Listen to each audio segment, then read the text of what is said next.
আসসালামু আলাইকুম। তো আজকে আমরা দুবাই মহলে আসলাম ঘুরতে।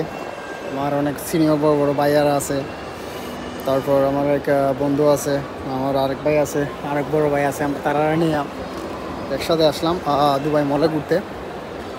তো এইখানে আসার কিছু উদ্দেশ্য আছে। উদ্দেশ্যগুলো একে তো ঘুরতে, আর দুই মার্কেটিংয়ে আসছি। তো হয়তো কিছুদিনের মধ্যে অন্য জায়গায় চলে যাব, শিফট হয়ে যাব। তার জন্য হয়তো দুবাই মহলে আর না আসা হইতে পারে। তার জন্য আমার বড় ভাই নিয়ে আসছো যে জায়গায় মার্কেটের জন্য যাই। যখন কিছু মার্কেট করবি তো দুবাই মহল থেকে করিস, সমস্যা নাই।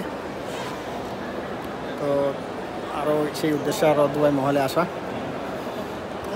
আর এখানকার পরিবেশটা অনেক সুন্দর, আর অনেক বড় মলটা অনেক বড়, অনেক সুন্দর। দুবাইয়ের মধ্যে সবচেয়ে সুন্দর একটা জায়গা।